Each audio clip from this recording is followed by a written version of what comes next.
Hello students, welcome in today's class. Today we are going to discuss how to solve numericals of electrostatics precisely about Coulomb's law. क्योंकि अभी तक हमने जो mathematical portion इस chapter का discuss किया है उसमें दो मेन बातें हमने कर ली। कैसे किसी बॉडी पे चार्ज आता है या जाता है, यानी how charge is always equal two plus minus any. दूसरा, अब हमने सीख लिया कैसे एक चार्ज दूसरे चार्ज पे फोर्स लगाता है, पर अभी हमने जो बात की है वो रिस्ट्रिक्टेड है पॉइंट चार्जेस के लिए, और पॉइंट चार्जेस के लिए फोर्स कितना होता है, के Q1 Q2 upon are square. तो अगर आपने वो क्लासेस नहीं देखी है जहां हमने ये सब डिस्कस किया है तो ऑब्वियसली आपको पहले वो करना होगा। हम लोग अक्सर डरते हैं न्यूमेरिकल्स कैसे होंगे, क्या होंगे, तो फिर से याद दिला दूं दो चीजें। न्यूमेरिकल्स अभी भी उसी तरीके से होंगे जैसे क्लास 11th में होते थे, वही सारे कॉन्सेप्ट्स हैं, फ्री बॉडी डायग्राम बनाना, नेट फोर्स निकालना वगैरह वगैरह। बस अब हमारी लाइफ में एक नया फोर्स आ गया है जिसका नाम क्या है, इलेक्ट्रोस्टैटिक फोर्स। बाकी कहानी वही है, बस अब एक नए आप ऐसे बोल सकते हो कैरेक्टर की एंट्री हो गई है इस मूवी के अंदर, और वो नया कैरेक्टर क्या है, इलेक्ट्रोस्टैटिक फोर्स। तो बिना टाइम वेस्ट किए चलिए शुरू करते हैं। क्या है आज का टॉपिक, हेडिंग डाल लीजिए, various themes of solving numericals. जो हम प्रिसाइसली अभी बात करने वाले हैं वो है इलेक्ट्रोस्टैटिक्स के। क्या क्या ये थीम्स होने वाली है, पहला है रिलेटेड विद सुपरपोजिशन, दूसरा है रिलेटेड विद इक्विलिब्रियम, तीसरा रिलेटेड है सर्कुलर मोशन से, चौथा रिलेटेड है मैक्सिमा और मिनिमा के कॉन्सेप्ट से, पांचवा है सिंपल हार्मोनिक मोशन। मैंने आपसे 11 में भी कहा था एसएचएम आपका पीछा कभी नहीं छोड़ेगा, एसएचएम हो या सर्कुलर मोशन हो, ये इतने बेसिक कॉन्सेप्ट्स हैं कि ये हर जगह इंक्लूड हो जाएंगे।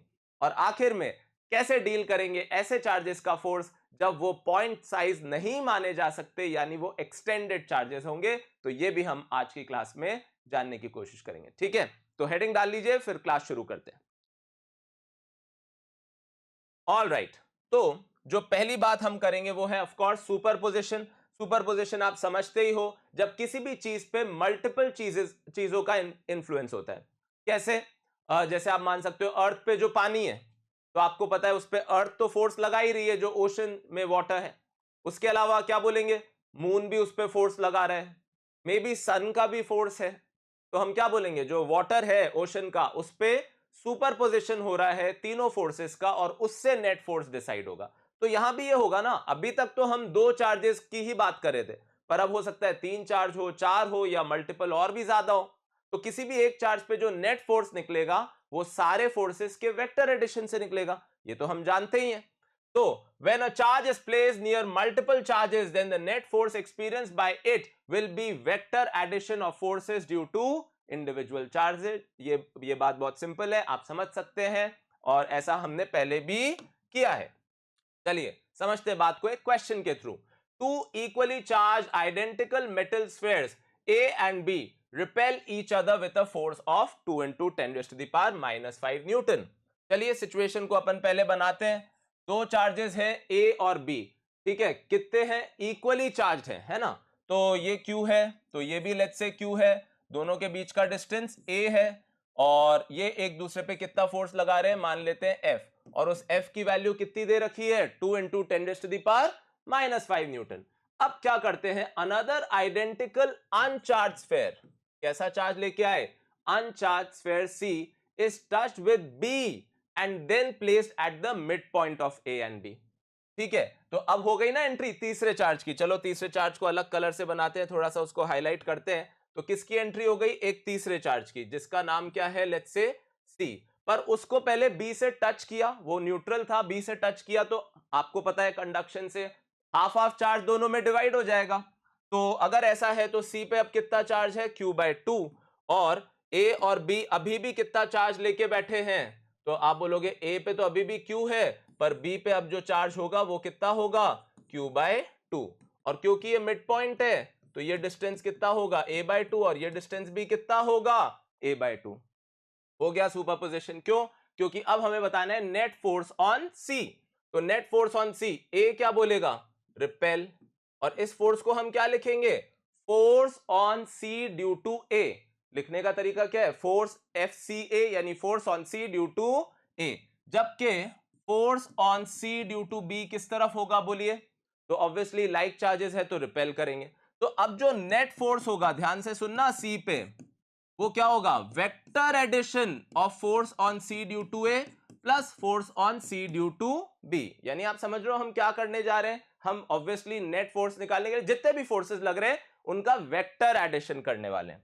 अच्छा, अब force on C due to A क्या होगा? तो आप बोलोगे सर के Q1 Q2 upon are square, और आर की जगह आप क्या लिखेंगे? a/2 का स्क्वायर, और डायरेक्शन क्या होगा? आई कैप। देखिए वेक्टर्स का यही फायदा है, आपको हमेशा कॉम्प्लेक्सिटी से बचा लेता है। तो जितना आप आई कैप, जे कैप, के कैप से दूरी बना रहे हैं उतना ही आपका नुकसान है। यकीन मानिए हमेशा आई कैप, जे कैप, के कैप में चीजें लिखने से आपके लिए आसान हो जाने वाली है। अच्छा, force on C due to B क्या होगा? तो आप बोलोगे सर के Q/2 अपॉन a/2 का स्क्वायर। क्या सबको ये बात समझ में आ रही है? ऑफ कोर्स आनी चाहिए। पर डायरेक्शन क्या होगा? Minus I cap. डायरेक्शन क्या होगा? Minus I cap. क्यों हुआ? क्योंकि ये इसको रिपेल कर रहा है, यानी लेफ्ट की तरफ फोर्स देख रहा है। अभी हम अपनी नजर सिर्फ किस पे टिकाए हुए हैं? सी पे, बिकॉज क्वेश्चन क्या कह रहा है? What is the net electric force on C. तो जल्दी से कैलकुलेशन कर लीजिए। ये 2 ऊपर चला जाएगा यानी 4, और फिर एक 2 कट जाएगा तो एक 2 की टर्म बचेगी, और यहां तो ये सारा ही कैंसिल हो जाएगा, 4 ऊपर और 4 नीचे। तो जो नेट फोर्स बचेगा, आई होप आपका आंसर भी यही आ रहा है, के Q²/a² ही बचेगा, और डायरेक्शन आई कैप होगा सी पे नेट फोर्स। अच्छा, ये भी F जो था ये भी KQ²/a² था। तो ऐसा कोइंसिडेंस बैठ गया है कि ये जो वैल्यू थी 2 × 10⁻⁻5 न्यूटन, तो इस पे भी फोर्स क्या आ गया? 2 × 10⁻⁻5 न्यूटन। यानी हमारा आंसर क्या हो जाता है इस तरीके से? Option C, my dear students. Alright, so what have we done? We have applied the principle of superposition, क्योंकि नेट फोर्स निकालने के लिए हमने मल्टीपल चार्जेस का फोर्स देखा और फिर उसका क्या किया? Vector addition. मैं रुकता हूं, आप कॉपी करिए या स्क्रीनशॉट लीजिए, फिर आगे बढ़ते हैं। ठीक है स्टूडेंट्स, तो I hope it's done. Now let's move on to the next one. Find the ratio of force on charges A, B, C and D. गौर से देख लीजिए, ए, बी, सी, डी, कुछ सिमिलैरिटी दिख गई। जो सिचुएशन ए की है वही डी की है, और जो बी की है वही सी की है। तो हमें सब पे फोर्स निकालने की जरूरत नहीं पड़ेगी। आप वीडियो को पॉज करके ट्राई कर चुके हैं आई होप। तो अब हम स्टार्ट कर रहे हैं ए पे फोर्स। तो क्या लिखेंगे? मैं बस खाली आपकी एक प्रैक्टिस कराना चाह रहा हूं, इसी बहाने आपकी वेक्टर एडिशन की प्रैक्टिस होगी। तो force on A due to B plus force on A due to C plus force on A due to D, इस तरीके से आप क्या निकाल लेंगे? Net force on A. ठीक है, तो क्या होगा? Force on A due to B. तो क्या सभी का डायरेक्शन, देखिए जब तक डायग्राम आपको दिख रहा है, डायरेक्शन आप खुद ही सोच लीजिए। Force on A due to C, force on A due to D, क्योंकि ये सारे चार्जेस कैसे दिख रहे हैं? पॉजिटिव, तो एक दूसरे को ये क्या करेंगे? रिपेल। तो क्या लिखेंगे आप? K Q1 Q2 upon are square. I hope आपको समझ में आ रहा है, और आई होप आपकी टर्म मुझसे मैच हो रही है। क्या कोई गलती कर दी है मैंने? ऑफ कोर्स कर दी है। क्या लिखना चाहिए मुझे आगे? Minus I cap. क्या लिखना चाहिए? Minus I cap. सिमिलरली बोलिए नेक्स्ट टर्म क्या होगी? सी और ए की बात कर रहे हैं हम, तो के क्यू अगेन 2Q, और नीचे क्या आएगा? 2a का स्क्वायर। ऑफ कोर्स ये गलती आप नहीं अफोर्ड कर सकते। Physics is all about observation, तो आप ढंग से ऑब्जर्व करिए तो आपको पता चलेगा सी और ए के बीच का जो डिस्टेंस है वो a नहीं बल्कि 2a है। Similarly force on A due to D, तो आप बोलेंगे के क्यू क्यू अपॉन 3a का स्क्वायर, और डायरेक्शन फिर से क्या होगा? Minus I cap. तो क्योंकि ये तीनों ही माइनस आई कैप है माय डियर स्टूडेंट्स, तो ये सीधे सीधे ऐड हो जाएंगे जस्ट लाइक स्केलर्स। तो अगर आप बार बार एक टर्म यहां पे क्रिएट होगी, इनफैक्ट इस पूरी मतलब यूनिट में ही या आज की पूरी क्लास में खासकर, तो अपन एक काम करते हैं, बार बार उसको लिखने की बजाय उसको हमेशा F0 से रिप्लेस कर देंगे। यानी जो टर्म KQ²/a² की बनेगी उसको मैं F0 लिख दूंगा, बाद में कभी भी रिप्लेस करना हो तो कर देंगे। तो यहाँ पे एक 2 एक्स्ट्रा है, यहाँ पे एक 1/2 एक्स्ट्रा है, और यहाँ पे एक 1/9 एक्स्ट्रा है।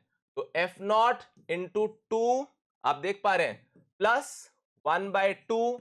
1/2 क्यों हुआ? क्योंकि ये 2 का स्क्वायर है, एक 2 ऊपर है, ये सब आप समझते हैं, आप खुद कैलकुलेशन कर चुके होंगे। और डायरेक्शन एज यूजुअल क्या है? Minus I cap, right. तो अगर हम एलसीएम ले लेंगे तो ये हो जाएगा 18, तो 18 इंटू 2 36, 36 प्लस 9 तो 45, और 45 प्लस 2 यानी 47, तो ये आ रहा है हमारा 47/18 F naught minus I cap. Right dear students. Now what about force on B? तो फोर्स ऑन बी है ना, तो फोर्स ऑन बी के लिए हम फिर से लिखेंगे force on B due to A plus force on B due to C plus force on B due to D. तो इन तीनों का हम वेक्टर एडिशन करने वाले हैं. बी पे ए का फोर्स किस तरफ आपको दिख रहा है? रिपेल करता हुआ इधर, जबकि सी और डी का फोर्स अभी भी किधर है? To the left. ठीक है, तो अभी मैं थोड़ा थोड़ा आपको बस यूज टू करा रहा हूं इस चीज के कि सुपरपोजिशन क्या होता है. ये हमने वैसे तो 11th में भी किया है, वेव्स का सुपरपोजिशन किया है, एसएचएम का सुपरपोजिशन किया है, पर फिर भी एक क्विक रिकैप. राइट, बाकी तो आप जानते ही ये कूलम्स लॉ अप्लाई कर रहे हैं, इसके अलावा कुछ कर नहीं रहे. चलो, तो क्या करना है अब हमें? Force on B due to A वो क्या हो जाएगा? के Q 2q upon A square, और वो क्या होगा? आई कैप. आई कैप क्योंकि राइट की तरफ है, प्लस के, अब मैं सी की वजह से लिख रहा हूं बी पे, तो के 2q अपॉन ए स्क्वायर फिर से एक बार, और डायरेक्शन क्या होगा? Minus I cap. और जो तीसरी टर्म है वो होगी के डी से बी पे फोर्स, डी से बी पे फोर्स, वो क्या होगा? के फिर से q फिर से 2q और नीचे आएगा 2a का स्क्वायर, क्योंकि बी और डी के बीच का डिस्टेंस a प्लस ए यानी 2a है, और डायरेक्शन फिर से क्या है? Minus I cap. तो जब आप इसको सॉल्व करेंगे, फिर से एक एफ नॉट की टर्म को मैं कॉमन ले लेता हूं, यहां बचेगा 2 जैसा आप देख पा रहे हैं, यहां बचेगा -4, और यहां बचेगा मेरे हिसाब से -1/2. हो सकता है कोई गलती हो जाए कैलकुलेशन में, तो आप संभाल लीजिएगा, है ना. और डायरेक्शन किसके अलोंग हो गया? तो ये प्लस आई कैप है, ये दोनों माइनस आई कैप है, तो एलसीएम ले लेते हैं. तो ये कितना होगा? -2 और -1/2 यानी -5/2 एफ नॉट आई कैप. आप माइनस चाहे पहले लगाए चाहे आई कैप के साथ लगाए, कोई फर्क नहीं पड़ता, वो सिर्फ डायरेक्शन बताना चाह रहा है. तो रेशियो क्या हो गया इस तरीके से? अगर मैं इसको 18 बनाना चाहूं तो ऊपर नीचे 9 से मल्टीप्लाई कर देता हूं, तो ये हो जाएगा -45 बाय, समझना भाई मैं क्या कर रहा हूं, मैं इसको भी ऐसे लिख लेता हूं सेम फॉर्मेट में, आई कैप है ना, या माइनस आई कैप, वो एक ही बात है. तो इसमें 47/18 है और इसमें 45/18 है, यानी जो फोर्सेस का मैग्नीट्यूड का रेशियो है वो क्या हो जाएगा? 47:45:45:47. क्या आपने भी यही आंसर सोचा? और अगर आप डायरेक्शन को भी इंक्लूड करना चाह रहे हैं, इनकेस करना चाह रहे हैं, तो आप ऐसे भी लिख सकते हैं -47 -45 45 और 47. क्या आपको मेरी बात समझ में आ रही है? 45 और 47, क्योंकि इन दोनों पे फोर्स राइट की तरफ है और इन दोनों पे फोर्स लेफ्ट की तरफ है. ऑलराइट, तो सुपरपोजिशन से थोड़ी और दोस्ती आपकी आई होप हो गई होगी, और ये कुछ खास नहीं है. अब अगर एंगल पे भी हुए तो हम वेक्टर एडिशन तो जानते ही हैं, कर लेंगे. मैं रुकता हूं, फिर हम आगे बढ़ते हैं. ऑलराइट, तो आफ्टर दिस इज डन, हम नेक्स्ट बात कर सकते हैं कि यार अगर एक लाइन पे नहीं हुए तो, क्योंकि कई लोग सोच सकते हैं अरे यार ये तो इजी इजी क्वेश्चन हो रहे हैं एक ही लाइन पे. पर देखिए, हमारे तरीका हमेशा यही रहना चाहिए कि इजी लगते रहना चाहिए ना हर वक्त, यानी हम सारी कड़ियां जोड़ते चले, ताकि हमें कभी ऐसा लगे ही नहीं कि एकदम से क्वेश्चंस का लेवल जंप हो गया. Right from 0 we will go up to 100. Right, तो अब हमारे को बताना है ratio of force on the charges A B C. So let's consider this is let's say A and this is B, all right, and this is let's say C. Okay, तो अब हम बात करते हैं force on A, B and C. तो बार बार वही term, अब आप जानते ही हो कौन सी term? K Q square by A square. Right, K Q square by A square, इसको मैं क्या लिख दूंगा? F not. K Q square by A square को मैं क्या लिख दूंगा? F not. तो इधर लिख देता हूं F not is equals to K Q square by A square, क्योंकि मुझे पता है ये टर्म तो बार बार क्रिएट होनी है. चलिए फटाफट से शुरू करते हैं. अब मैं बार बार ये भी नहीं लिख रहा हूं कि ए पे फोर्स सी की वजह से है तो वो क्या होगा, तो आप बोलोगे एफ नॉट कुछ इधर होगा. क्यों? क्योंकि ये माइनस क्यू चार्ज है और ये प्लस क्यू चार्ज है, तो ये क्या करेंगे? अट्रैक्ट करेंगे. तो सी ए को अपनी तरफ अट्रैक्ट कर रहा है ऑन, और बी जो है वो उतने ही फोर्स से क्या कर रहा है? ए को रिपेल कर रहा है क्योंकि ये लाइक चार्जेस है। दोनों एफ नॉट है, आप समझ सकते हो क्यों, और दोनों के बीच का एंगल 120 डिग्री है, ये भी आप समझ सकते हो क्यों, क्योंकि ये 60 डिग्री का इक्विलैटरल ट्राइंगल है, तो इसको अपने आप ही 120 होना पड़ेगा। सिमिलरली अब हम अगर बात करें बी की, तो बी कुछ ऐसी स्थिति में लग रहा है, सी से तो वो अट्रैक्ट हो रहा है और ए से रिपेल हो रहा है, और फिर से वेक्टर एडिशन हो जाएगा कितने, 120 डिग्री पे। बचा सिर्फ सी।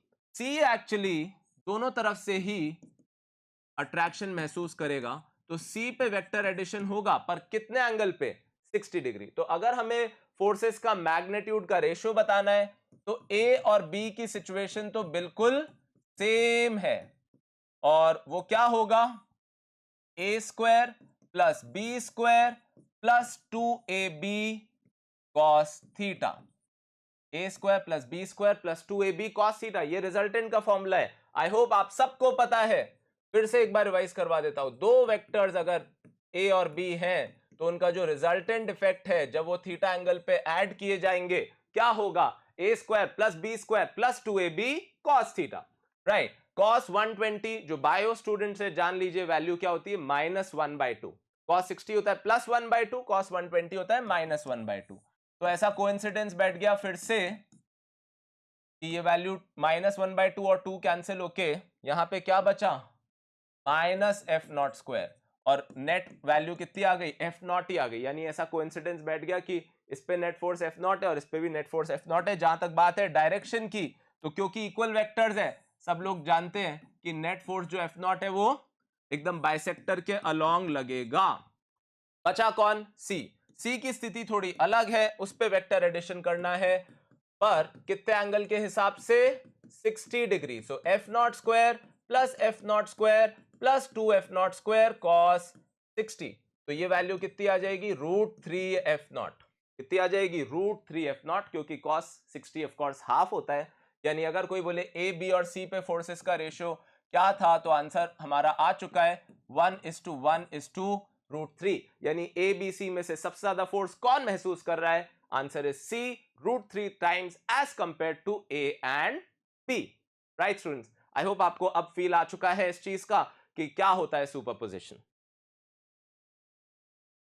Right students, so the next thing based on equilibrium. तो इक्विलिब्रियम केमिस्ट्री में भी होता है, फिजिक्स में भी होता है। फिजिक्स में इक्विलिब्रियम का मतलब हमेशा होता है बैलेंस्ड फोर्सेस, जितने भी फोर्सेस हो, ये नहीं है कि फोर्स नहीं लगने चाहिए। इक्विलिब्रियम में कोई चीज है, इसका मतलब या तो फोर्स लगे ही ना, जैसे कोई मान लो कॉमेट चला जा रहा है स्पेस में, वो भी इक्विलिब्रियम है, भले ही वो चला जा रहा है पर उस पर नेट फोर्स जीरो, उस पर कोई फोर्स ही नहीं है, तो उसको हम कहते थे डायनेमिक इक्विलिब्रियम। क्या कहते थे, डायनेमिक इक्विलिब्रियम। स्टैटिक इक्विलिब्रियम होता है जब कोई चीज पे नेट फोर्स जीरो हो या फोर्स लगे ही ना पर उसकी वेलोसिटी भी जीरो। तो ज्यादातर क्वेश्चन स्टैटिक इक्विलिब्रियम के ही आते हैं। तो स्टैटिक इक्विलिब्रियम में अभी हम बात करें कि कैसे अलग अलग सिचुएशन में हम इक्विलिब्रियम देख सकते हैं। इसका मतलब ये जरूर है कि फोर्सेस लग रहे हैं पर वो सारे एक दूसरे को क्या कर रहे होंगे, बैलेंस आउट कर रहे होंगे। तो a charge in equilibrium would mean the net force on the charge must be zero. Alright, find the position where a charge q should be placed in between the other two charges so that it may remain in equilibrium. Also state the value of the charge for the whole system to be in equilibrium. Okay, may remain in equilibrium. अच्छा question है। पहले तो आप ये समझ लीजिए, कल को मैं आपको बोलता ये q है और ये q है, तो इक्विलिब्रियम पाने के लिए किसी चार्ज स्मॉल q को कहां रखा जाए, तो आप बोल देते सर बीचों बीच रख दीजिए, क्योंकि ये जितना इधर रिपेल करेगा ये उतना ही इधर रिपेल कर देगा। पर अभी सिचुएशन थोड़ी अलग है, ये और ये बराबर नहीं है, तो हमें कुछ ऐसा सोचना होगा कि इसका और इसका फोर्स उस चार्ज पे कैंसिल आउट हो जाए। तो ये तो तभी हो सकता है जब हम इससे उसकी दूरी थोड़ी कम रखें और इससे थोड़ी ज्यादा रखें, क्योंकि हमारी इच्छा क्या है कि इन दोनों का फोर्सेस तो भले ही लगे पर वो दोनों फोर्स क्या हो जाए, एग्जैक्टली कैंसिल आउट हो जाए। तो आपको छोटे चार्ज को कुछ एडवांटेज तो देनी पड़ेगी ना, ताकि वो बड़े की बराबरी कर लेगा। ये बहुत लॉजिकल बात है। तो अब बस मैं F1 और F2 को क्या कर देता हूं, इक्वेट, क्योंकि जब मैंने कहा नेट फोर्स जीरो, तो मुझे बस ये इंश्योर करना है कि मैग्नीट्यूड इक्वल हो, क्योंकि ये तो तय है कि डायरेक्शन तो ऑपोजिट है ही, यानी मैग्नीट्यूड इक्वल और डायरेक्शन ऑपोजिट। चलिए, तो क्या लिखूंगा मैं, के Q Q upon x square आप समझ रहे हैं, मैंने x मान लिया इससे डिस्टेंस, तो जाहिर सी बात है इससे डिस्टेंस क्या हो गया, a माइनस एक्स, तो ये हो गया 9q into q upon a minus x का होल स्क्वायर। तो k क्यू क्यू से k q q cancel, 1 upon x square किसके बराबर आ गया, 9 अपॉन a माइनस एक्स का होल स्क्वायर। तो यहां से क्या आ जाएगा, a माइनस एक्स का स्क्वायर, a माइनस एक्स का square is equals to 9x square, यानी a minus x is equals to 3x, यानी x कितना आ जाएगा, a बाय 4, जो कि लॉजिकल लग भी रहा है कि इससे a बाय 4 रखा तो इससे ऑटोमेटिकली 3a बाय 4 हो गया और इस पे नेट फोर्स 0 हो गया, यानी इसको यहां रखेंगे भी तो इसको पता भी नहीं चलेगा आसपास कोई चार्जेस है, और कहीं रखेंगे तो महसूस हो जाएगा, पर यहां रखेंगे तो इसको इस चीज का एहसास भी नहीं होगा क्योंकि सारे फोर्सेस क्या हो रहे हैं, कैंसिल आउट हो रहे हैं। दूसरी बात, एक और ट्विस्ट है कहानी में, सोचो अगर ये तीनों पॉजिटिव चार्ज है तो ये तो रुक गया, पर क्या ये और ये यहां टिक पाएंगे, जैसे ही आप इस सिस्टम को यहां छोड़ते हो ये दोनों ही, यानी ये स्मॉल क्यू और 9q इसके तो दुश्मन हो गए, दोनों ही उसको रिपेल करके उधर धक्का दे देंगे। ऐसे इसके हिसाब से सोचो तो ये दोनों ही मिलके इसको इधर धक्का दे देंगे। अब हमने जो इच्छा जताई है वो क्या है, वो ये है कि हम इसकी वैल्यू भी ऐसी सोचें, यानी इस चार्ज की क्या ऐसी वैल्यू सोचें कि ये और ये भी अपनी जगह ठहर जाए। तो आप बोलोगे सर फिर तो एक ही ऑप्शन है कि पहली बात तो Q must be negative, Q must be negative ताकि ये रुक सके, है ना। ये तो आप लॉजिक, देखो मैं हमेशा कहता हूं फोर्स का डायरेक्शन आप हमेशा लॉजिक से सोचो, चार्जेस के साइन आप हमेशा लॉजिक से सोचो। तो ये इक्विलिब्रियम में रहना चाहते हैं अगर ये दोनों भी, तो इसको होना पड़ेगा नेगेटिव, ताकि अब आप इसके पॉइंट ऑफ व्यू से सोचो तो ये अगर इसको मारने वाला है तो ये इसको बचाने वाला हो जाए, या इसके बारे में सोचो तो ये 9q जो है इस q से क्या हो रहा है, रिपेल, तो ये q को क्या कर ले, अट्रैक्ट। तो अब आप ये तो नहीं सोच रहे कि ये q नेगेटिव है तो ये रुक पाएगा या नहीं रुक पाएगा, आंसर है ये तो अभी भी रुक पाएगा क्योंकि फोर्सेस बैलेंस तो हो ही रहे। तो अगर ये माइनस है तो ये अट्रैक्ट कर लेगा, वो उधर अट्रैक्ट कर लेगा, डायरेक्शन तो अभी भी ऑपोजिट ही रहा। चलिए, तो अब मैं क्या कर रहा हूं, अब अपनी नजर या अपना फोकस मैं स्मॉल क्यू से हटा के किस पे ले जा रहा हूं, कैपिटल क्यू पे। लेट्स से किसी भी एक का इक्विलिब्रियम आप चेक कर लीजिए, तो नेट फोर्स ऑन क्यू क्या कर दूं, बोलो 0। तो क्यू पे फोर्स लगाने वाला कौन है, बोलो के Q 9q upon A square, जाहिर सी बात है क्यू पे इसका मैंने क्या ले लिया, रिपल्शन, और इसका अब क्या हो जाए, अट्रैक्शन, तो इसको नेगेटिव तो मैं मान ही चुका हूं, के क्यू क्यू अपॉन ए बाय 4 का होल स्क्वायर। तो यहां से जब मैं q की वैल्यू निकाल रहा हूं तो वो क्या आ रही है, 9 है, और ये 16 जाके उधर डिवाइड हो जाएगा, तो आंसर क्या हो गया, 9q बाय 16, और आगे क्या लगा दूंगा, एक माइनस साइन।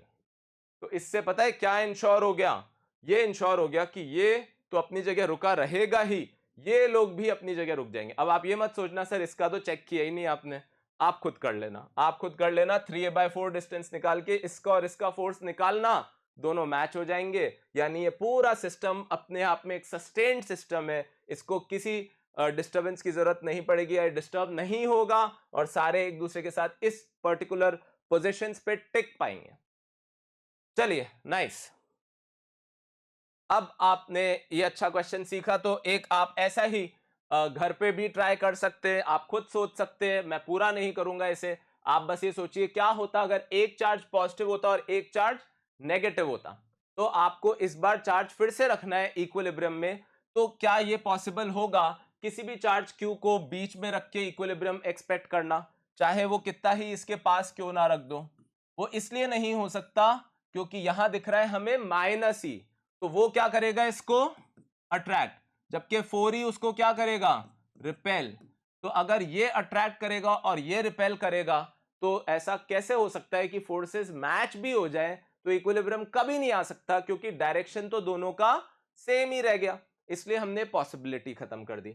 अब पॉसिबिलिटी कहां बच रही है, लाइन है तो कहीं भी जा सकते हैं, बाहर भी जा सकते हैं, इंफिनिटी तक भी जा सकते हैं, तो क्यों ना हम यहां एक पॉइंट खोजने की कोशिश करें, कहां, थोड़ा सा इधर हटके y डिस्टेंस पे, यहां क्यों ना q को रखें, क्यों, क्योंकि माइनस ई उसको क्या कर लेगा, अट्रैक्ट, जबकि प्लस 4e उसको क्या कर देगा, रिपेल। तो यहां से ये अट्रैक्ट कर लेगा, वहां से इसको ये रिपेल कर देगा, तो स्कोप है कि कैंसिल हो जाए फोर्सेस, क्योंकि डायरेक्शन ऑपोजिट है। अच्छा, यहां भी ये पॉसिबिलिटी नहीं आएगी। क्यों? आप बोलोगे क्यों नहीं आएगी सर, यहां क्यों रखते हैं, ये रिपेल कर रहा है, वो अट्रैक्ट कर रहा है, पर होगा क्या, ये कभी एक दूसरे की बराबरी नहीं कर पाएंगे। क्यों? क्योंकि चार्ज ऑलरेडी ये बड़ा है और आपने इसके पास रख दिया उसको, तो ये बेचारा जो छोटू चार्ज है वो कहां से उसकी बराबरी कर पाएगा।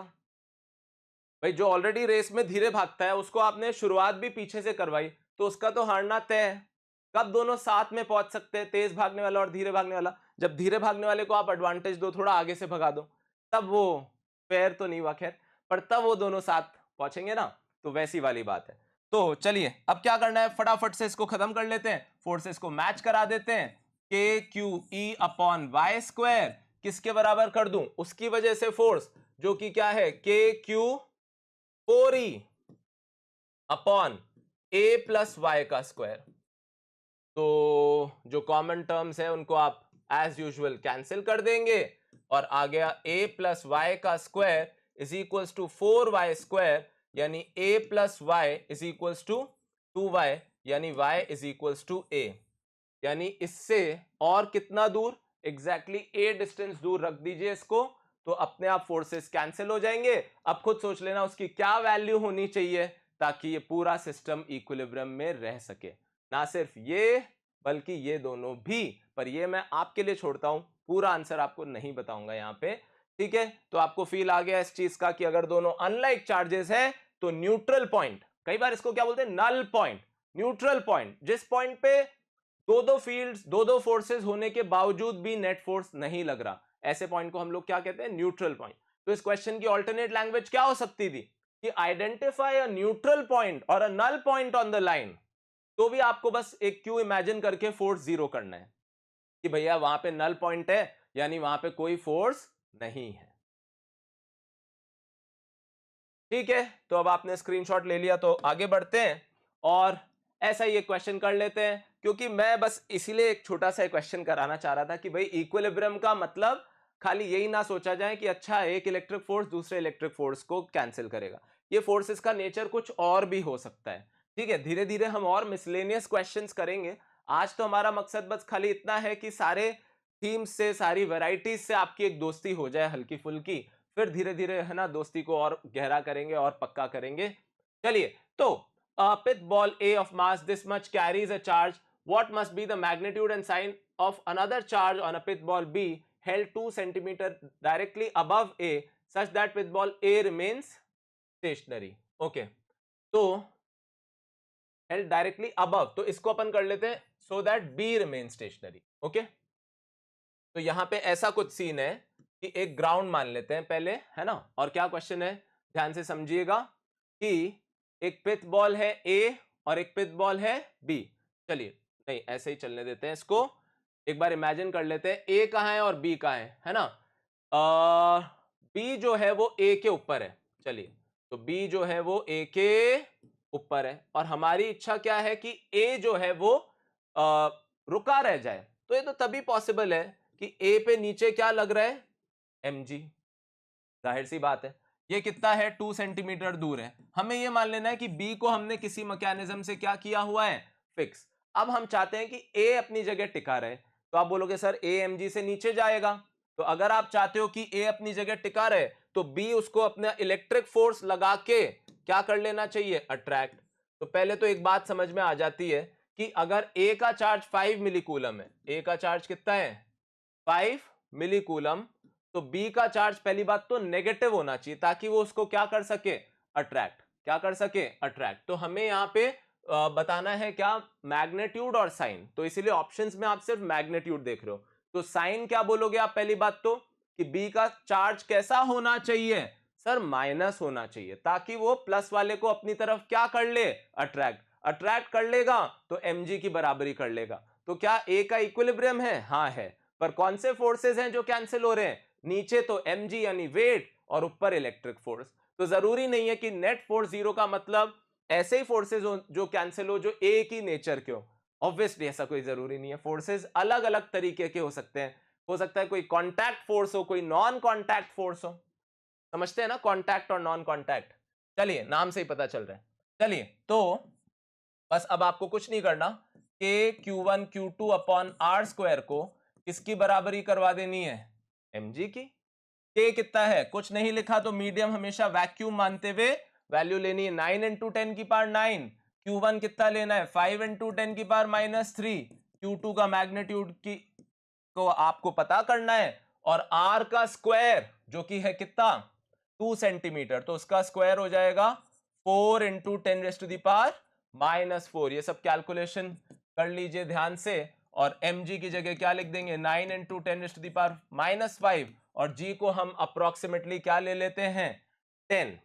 तो अब यहां से हमें किसकी वैल्यू निकाल लेनी है q की, राइट। वो q किसका चार्ज है, चार्ज ऑफ b, साइन तो माइनस है ही खैर। तो Q2 कितना आ गया यहां से, तो 10 की पावर्स को मैनेज कर लीजिए, ये ऊपर जाके क्या हो जाएगा +1, तो यहां हो जाएगा 10 की पावर 10, समझ रहे हैं, और वहां क्या है 10 की पावर -4, राइट। ये क्या हो गया देख लीजिए, 9 - 6 इज लाइक 9 - 3 इज लाइक 6, और फिर 6 + 4 इज 10, और उधर क्या है 10 की पावर -4, तो यहां पावर कितनी बचेगी 10 की पावर -14, ठीक है। और यहां चार्ज कितना आ रहा है Q2 कितना आ रहा है, तो आप बोलोगे 9 इन 9 से 9 तो क्या हो गया कैंसिल हो गया, और यहां पे जो वैल्यू बची वो कितनी बची, या 9 से 9 तो कैंसिल हो गया, और यहां जो वैल्यू बची वो कितनी बची 4/5, 4/5, ठीक है। फिर से एक बार देख लीजिए, अच्छा ये मिली कूलम था, तो मैंने क्या किया k की वैल्यू डाली 9 इंटू 10⁻⁹, Q1 की जगह क्या डाला 5 इंटू 10⁻⁻3, Q2 मुझे पता नहीं था 2 सेंटीमीटर था, तो मैंने क्या किया 4 इंटू 10⁻⁻4, क्योंकि स्क्वायर किया सेंटीमीटर होता तो 2 इंटू 10⁻⁻2 होता, जैसा आप समझते हो, और उसको किसके इक्वेट कर दिया mg। m कितना है 9 इंटू 10⁻⁻5, और g कितना है 10। तो यहां से मैंने क्या किया, यहां से मैंने वैल्यू निकाल ली किसकी Q की, कितनी आई फिर से देख लीजिए, हो सकता है ऑप्शंस मैच नहीं हो रहे हो क्योंकि वो शायद माइक्रो था, मिली प्रिंट हो गया, बट नेवर माइंड, हम इस डेटा के हिसाब से आंसर निकाल लेंगे, कोई चिंता की बात नहीं है। इसीलिए मैं एक बार क्रॉस चेक कर दे रहा हूं ताकि आपका जो आंसर है वो मेरे से मैच होना चाहिए। कुल मिला के बात ये है, तो Q2 कितना हो गया 10 की पावर, ये ऊपर जाके +4 हो गया, तो ये हो गया 13, और 13 में से 3 चला गया, तो क्या बचा यहां पे 10, तो वो 10 उधर जाके डिवाइड हो गया, और इधर उसका कौन इंतजार कर रहा है 10 की पावर -4, तो ऊपर जाके क्या हो गया 10 की पावर -14। जहां तक बात है Q2 की, तो इधर 9 और इधर 9 क्या हो गया कैंसिल, और ये 4/5, यानी ये क्या हो गया 0.8, तो ये हो गया 0.8 इंटू 10⁻⁻14, यानी 8 इंटू 10⁻⁻15 कूलम। तो ऐसा एक ऑप्शन ऐड कर लीजिए, 8 into 10⁻⁻15 coulomb. Alright, I hope समझ में आ गया। बस मेरा मतलब तो यहां पे ये था कि इक्विलिब्रियम को आप थोड़ा ब्रॉडर भी सोचिए कि नेट फोर्स 0 होने का मतलब वो हो सकता है अलग अलग नेचर के फोर्स हो। ऑल राइट, नेक्स्ट क्वेश्चन क्या है, या next theme sorry, to find maxima minima. तो अब मैक्सिमा मिनिमा का कॉन्सेप्ट क्या होता है आप लोग का इसका अंदाजा होना चाहिए। तो क्या करते हैं हम इसके अंदर, तो चलिए पहले हम लोग एक ग्राफ बनाते हैं, है ना। फिजिक्स में हम अक्सर इस चीज की स्टडी करते हैं, आप लोग जानते हैं कि हम एक वेरिएबल को दूसरे वेरिएबल के रिस्पेक्ट में स्टडी करते हैं कि भैया अगर ये बदल रहा है तो इससे ये कैसे बदलेगा, करंट बदल रहा है तो पोटेंशियल डिफरेंस कैसे बदलेगा, रेजिस्टेंस बदल रही है तो करंट कैसे बदलेगा, वगैरह वगैरह। तो एक वेरिएबल को हम बदलता हुआ देखते हैं दूसरे वेरिएबल के साथ, वो कैसा भी वेरिएशन हो सकता है, वो ऐसे हो सकता है, कुछ भी हो सकता है। एक चीज तय है कि जब भी वो अपने मिनिमम पे आएगा या अपने मैक्सिमम पे आएगा, उस एक पल के लिए उसका जो टेंजेंट है, यानी कौन है dy बाई डी एक्स, यानी कौन है dy बाई डी एक्स, वो क्या होगा जीरो, वो क्या होगा जीरो। तो पहली बात तो ये, कई बार ऐसे बोलते हैं बताइए कब मैक्सिमम, बताइए कब ये मिनिमम है, तो आपको ये पता होना चाहिए कि मैक्सिमम या मिनिमम होने के लिए उस पॉइंट पे dy बाई डी एक्स की वैल्यू जीरो होगी। मैथ्स वाले तो इसको 12th में पढ़ेंगे भी, पूरा डिटेल में पढ़ेंगे मैक्सिमम मिनिमम, पर इवन बायो स्टूडेंट्स इतना तो समझ सकते हैं। अब ये कैसे पता चलेगा सर कि इस कंडीशन पे वो मिनिमम है या मैक्सिमम है, तो वैसे थोड़ा सा यहाँ पे बात ये है कि ये फंक्शन डिक्रीजिंग से इंक्रीजिंग हो रहा है, तो इसको फिर से डिफरेंशिएट करेंगे, यानी d2y by D x square double differentiation, तो वो आएगा पॉजिटिव। तो ये किसकी सच्चाई है? मिनिमा की। थोड़ा उल्टा है याद रखने में, डबल डिफरेंशिएशन पॉजिटिव आएगा तो वो क्या होगा? मिनिमा। और अगर फंक्शन एकदम से इंक्रीजिंग से डिक्रीजिंग हो गया, यानी डबल डिफरेंशिएशन अगर क्या आएगा? नेगेटिव, तो वो उल्टा क्या है? मैक्सिमा। तो क्या कंडीशन होती है किसी भी फंक्शन को चेक करने की कि वो मैक्सिमम है या मिनिमम है? तो उसका डिफरेंशिएशन जीरो करके चेक करिए कि वो मैक्सिमम या मिनिमम कहां है। मैक्सिमम है तो डबल डिफरेंशिएशन होगा नेगेटिव, और मिनिमम है तो डबल डिफरेंशिएशन होगा पॉजिटिव। ठीक है, that is the step that you need to take to do this particular type of question. Okay, now let's understand this. तो divide a charge q into, तो मान लो एक क्ले का लंप है, उस पे q चार्ज है, उसको आपने क्या किया? दो हिस्सों में तोड़ लिया।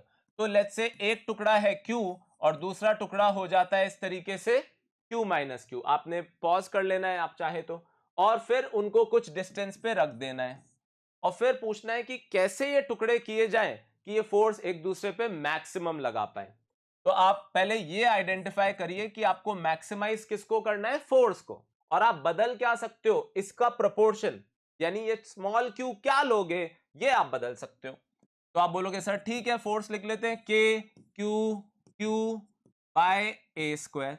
इसमें ए बदलने की चॉइस नहीं है, वरना तो कोई बोलेगा अरे ए जीरो ही कर दो, फोर्स तो इनफाइनाइट ही हो गया, बात ही खत्म। ए नहीं बदलना, क्या बदलना है? प्रपोर्शन। ठीक है, तो फोर्स क्या हो गया? के है ना, Q Q minus Q square. और अब आप क्या कर दीजिए? D F by D Q लिखिए और उसको फिर जीरो कर दीजिएगा। क्यों? वेरिएबल कौन है? एफ, जिसको मैक्सिमाइज करना है। और बदल क्या सकते हो आप? Small Q. तो ये वैल्यू क्या आ जाएगी डिफरेंशिएट करने पे? क्यू का डिफरेंशिएशन क्या होता है? 1, और क्यू स्क्वायर का डिफरेंशिएशन क्या होगा?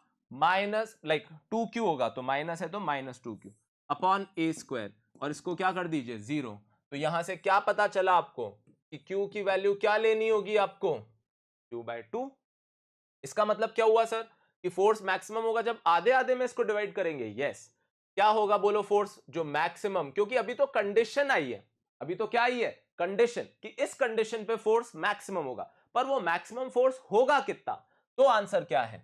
के, है ना, Q1 की जगह भी Q/2 और Q2 की जगह भी Q/2 अपॉन ए स्क्वायर।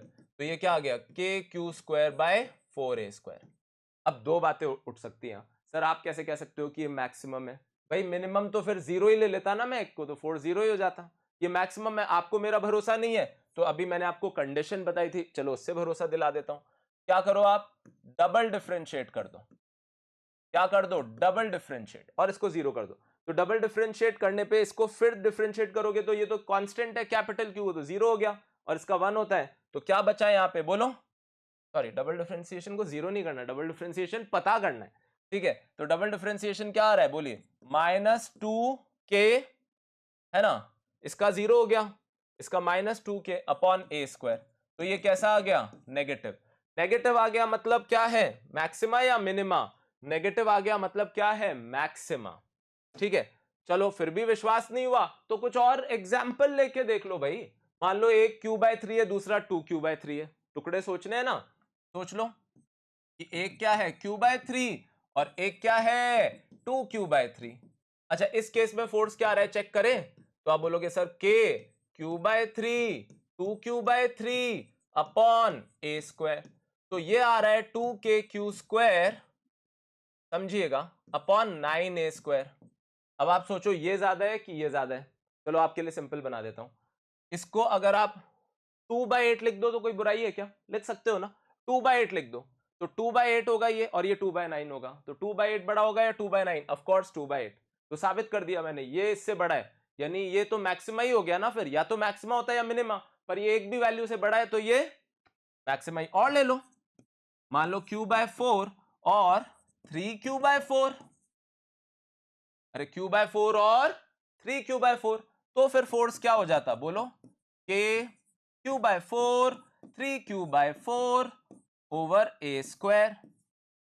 तो आप बोलते सर ये आता 3k² बाय 16a²।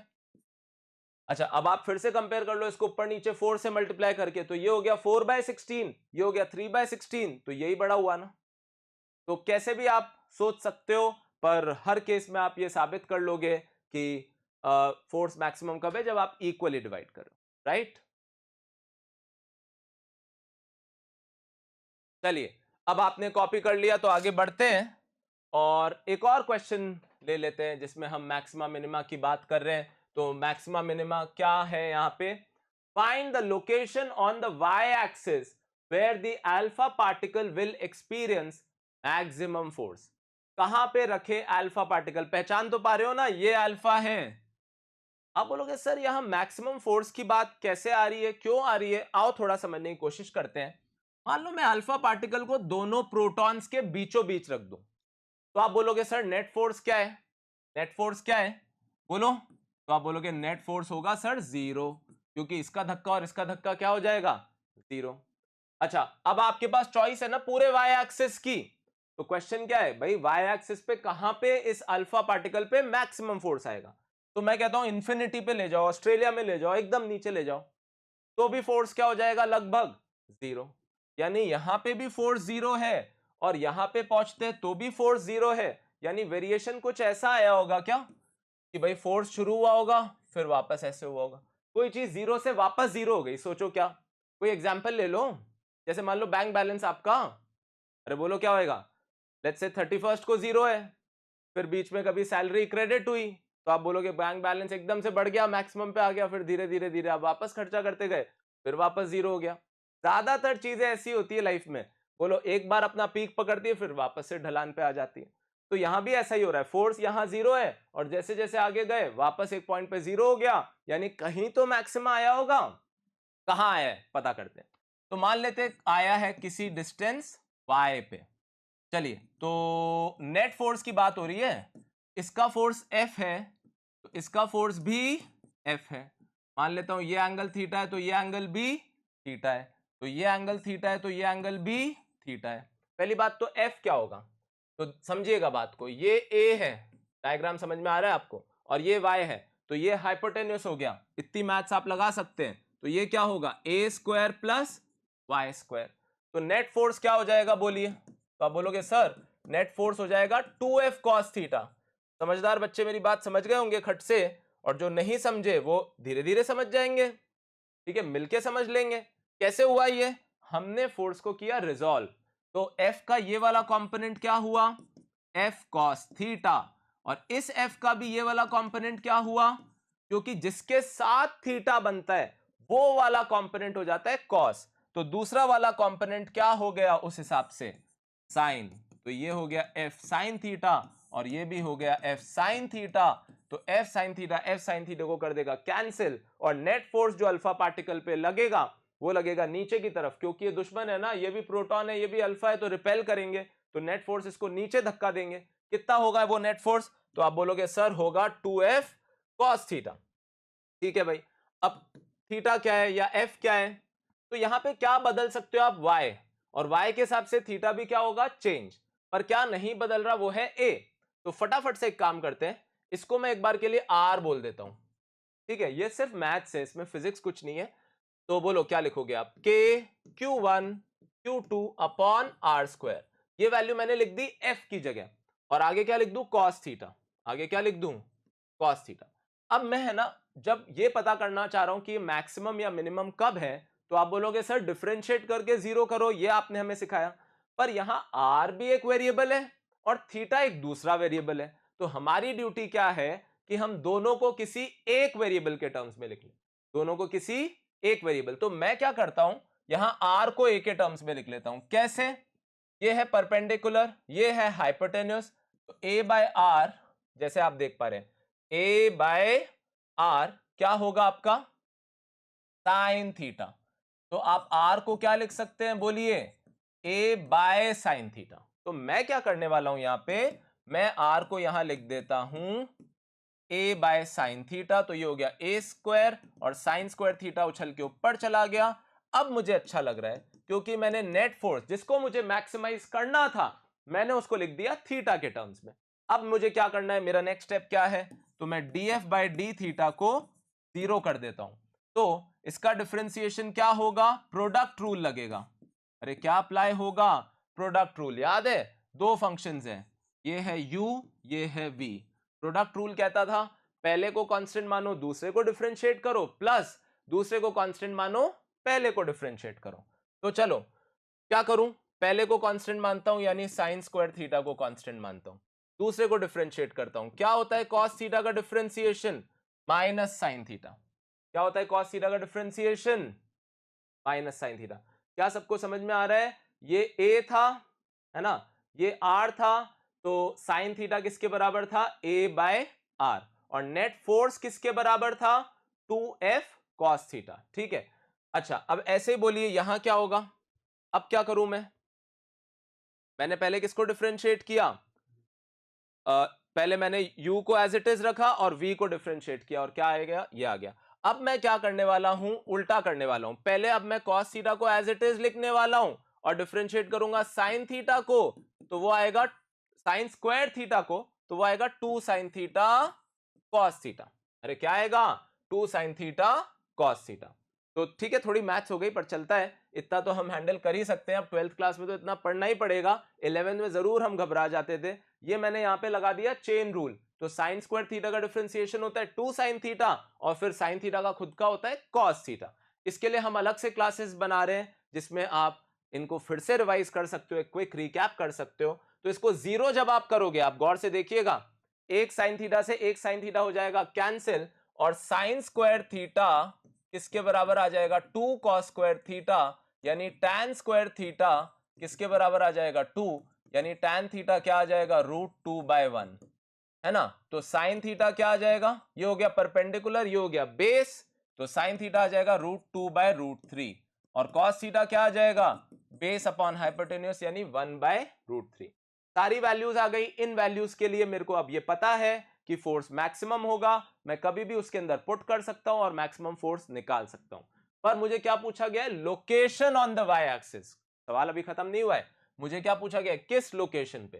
तो अब तो बड़ा आसान है, क्योंकि मुझे पता है किस थीटा पे, तो y निकालने के लिए मैं क्या यूज कर लूं, इसको और इसको रिलेट करने के लिए tan थीटा। तो tan थीटा क्या होगा हमारा, परपेंडिकुलर अपॉन बेस, और बेस हमें निकालना है, tan थीटा की वैल्यू कितनी है, √2। तो y कितना आ गया, बोलिए a/√2। y कितना आ गया, ये मेरा फाइनल आंसर हो गया। तो थोड़ा थोड़ा आपको समझ में आ गया कि कैसे हम मैक्सिमा मिनिमा कर रहे हैं। तो अभी तक हमने कितनी थीम्स की बात कर ली है, 3 थीम्स की बात कर ली है। पहला है सुपरपोजिशन, दूसरा है इक्विलिब्रियम, और तीसरा जो थोड़ा सा मैथमेटिकली ट्रिकी है क्योंकि इसमें डिफरेंशिएशन आ गया, तो वो पक्का होगा, तब तो कोई बड़ी बात नहीं है। फिजिक्स तो खैर इसकी आसान है ही। तो आज अभी मैंने इस पर्टिकुलर क्लास में 3 थीम डिस्कस कर ली, फिर नेक्स्ट क्लास में हम लोग 3 थीम और डिस्कस कर लेंगे। इनको करने के बाद आपको ऐसा लगने लगेगा, कोई भी क्वेश्चन हो फिजिक्स का, कोई भी क्वेश्चन हो मतलब इलेक्ट्रोस्टैटिक्स का, आपको लगेगा इन थीम में से ही किसी से रिलेट होगा। कई बार तो हो सकता है दोनों तीनों थीम एक ही क्वेश्चन में आपको अप्लाई करने को मिले। इसीलिए हम लोग ये डिस्कशन कर रहे हैं कि आपको एक होता है ना, एक विजन मिल जाए, एक डायरेक्शन मिल जाए, और आप इजीली ये कर पाए। क्योंकि सारा खेल किसका है, कम टाइम लेते हुए क्वेश्चन करने का। टाइम ज्यादा हो, 1 घंटा हो 2 घंटा हो, तब तो क्वेश्चन कर ही लोगे, पर बात है कितना जल्दी आप सही ट्रैक पे निकल जाएं और सॉल्यूशन निकाल लें। ठीक है, तो आज अभी जो क्लासेस है, ये दोनों क्लासेस में फिजिक्स कुछ ज्यादा नहीं है, हम बेसिकली फिजिक्स के अंदर जो मैथ्स इन्वॉल्व है उस पे फोकस करने वाले हैं। बट वो भी जरूरी है क्योंकि हर जगह ultimately most of the time तो आपको न्यूमेरिकल्स ही करने हैं, राइट। तो ठीक है, आज इतना रखते हैं, आप इसको एक बार कॉपी कर लीजिए, फिर हम आज की क्लास ओवर करते हैं। All right, students, so that's all for this particular class, and I will see you very soon next time with the remaining 3 themes, and then we will start talking about electric field. Again reminding you, हम ये दोनों chapters, chapter 1 NCERT का और chapter 2 इनको club करके पढ़ रहे हैं, किस नाम से, electrostatics. Thank you so much for your time. Do start practicing questions of electrostatics. हमें भेजते जाइए आप कैसे डाउट्स महसूस कर रहे हैं, कैसे डाउट्स आपको आ रहे हैं, किस तरीके के, और हम और वीडियोस आपके लिए लेके आते रहेंगे जो हेल्पफुल होंगे आपको अपना एग्जाम एस करने के लिए। Thank you so much for your time. I will see you soon. Bye bye. If you enjoyed this video, Please don't forget to like, share and subscribe to our channel.